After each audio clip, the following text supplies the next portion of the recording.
मंत्री महोदय महानगरपालिकेचे, मुंबई महानगरपालिकेचे, त्याचं पण सुद्धा ऑडिटिंग कोण करतात तर तीच अधिकारी करतात, तीच यंत्रणा करतात सन्माननीय अध्यक्ष महोदय. त्याच्यामुळे ते होणारं काम पण उत्कृष्ट दर्जाचं होतं.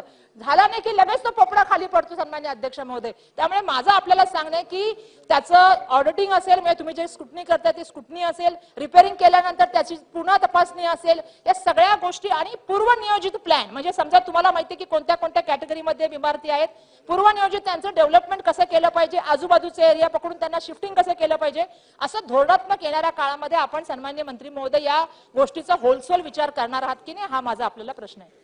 अध्यक्ष महोदय, सन्माननीय सदस्यांनी जो मुद्दा मांडला, ही इमारत जी आहे याची देखभाल दुरुस्ती आणि दुरुस्ती करण्याचं जे काम केले ते सोसायटी मार्फत झालेलं आहे.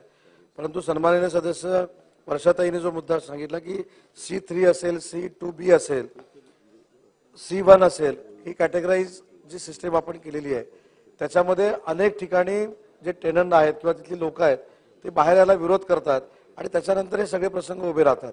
आणि म्हणून सन्माननीय सदस्यांनी जी विनंती केली आणि अध्यक्षांनी जे निर्देश दिलेले आहेत त्याच्यामध्ये टेक्निकल ॲडवायझर कमिटी जी आहे त्याच्यामध्ये सक्षम अजून जर तज्ज्ञ लोक आले हा प्रश्न उद्भवत नाही.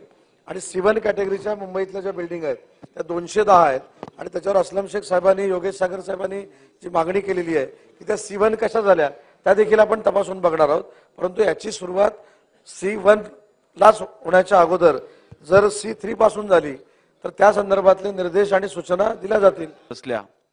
तर या बिल्डिंगचे रिपेअर्स करून त्यांची लाईफ वाढवता येते.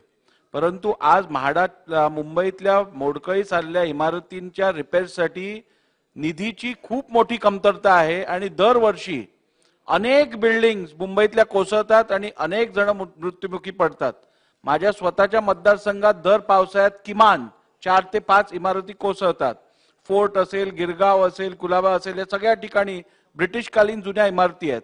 तर इकडे आदरणीय दादा पण बसले आहेत, फायनान्स त्यांच्याकडे आहे.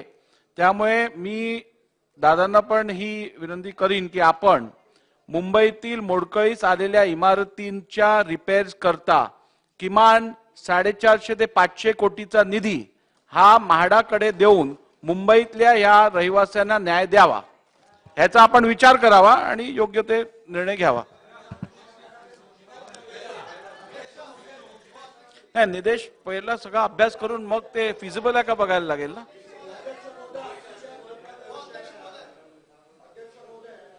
अतिशय महत्वाचा विषय आपण मांडलेला आहे. मुंबईतले सर्व आमदार सातत्याने या इमारतींच्या दुरुस्ती करता, म्हाडाच्या इमारतीच्या दुरुस्ती करता 300 कोटी रुपये द्या म्हणून सतत मागतात. आपण 450 कोटी रुपये मागितले आहेत. आपल्याला धन्यवाद देतो. आदरणीय दादा इथे बसले आहेत. कृपया मुंबईकरांच्या भावना, अध्यक्षांच्या भावना लक्षात घेऊन आपण ती घोषणा करावी अशी मी आपल्याला विनंती करतो.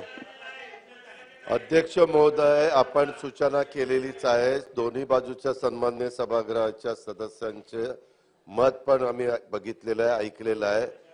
एकनाथराव शिंदे मुख्यमंत्री साहेब, उपमुख्यमंत्री देवेंद्रजी आणि मी, आम्ही तिघं बसून ह्याच्यातनं योग्य तो मार्ग काढू.